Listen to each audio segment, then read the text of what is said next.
The waste of the week goes to one Michigan county using COVID relief funds to build a sporting complex and the millions of dollars sent overseas for faulty COVID tests. Joining us right now, the president and CEO of OpenTheBooks.com, Adam Andrzejewski.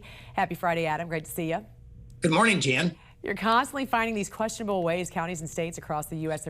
have used COVID relief funds, and this time you took a look at a county in Michigan that's moving forward with plans to use COVID funds to build a sports complex. So how much money of this is going to the sports complex?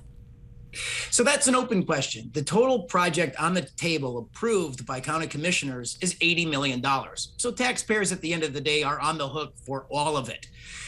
Now, because citizens brought the heat and politicians might be seeing the light, not all of that is going to be COVID funds. For example, the county's receiving $20 million from the American Rescue Act. Their local townships receiving $600,000 from that same act of Congress, that COVID bailout bill. And the state of Michigan is receiving $5.7 billion. So this project would not even be on the drawing board but for COVID aid from Washington, D.C. And certainly the county commissioners are going to all levels of government for funding. They've applied for $10 million to the state. They've got EPA grants out there for the brownfield issues that are on the turf. Yes, there's, I guess, some contamination on the site. So there's issues all the way around the board, including the county funds and a piece of that $20 million. So what was the response from residents? I mean, did any lawmakers question whether this $80 million could have gone towards something else? Absolutely. There's all kinds of issues with this, and it's a big ticket. The local school district wants to build on roughly the same site. They're only going to spend $75 million to come in with completely new schools. So $80 million for the sports complex. That's why this is the waste of the week. But one of the issues is this is a county project, and it's not centrally located in the county. The revenues of this project to be profitable are going to have to depend on tenants, and there's no tenants lined up for this yet. And county residents weren't demanding a sports complex, so there's a real question as whether there was even a need.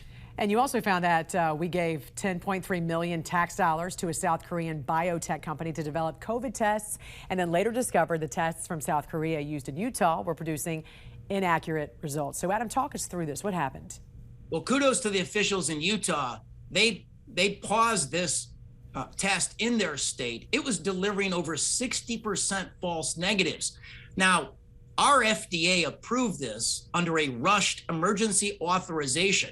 And it shows you the problems because down in the Philippines, months before this, they stopped this test because of inaccurate results, but not before U.S. taxpayers put over $10 million into this test. So why did the U.S. resort to using COVID tests from other countries instead of trying to produce them here in the U.S.?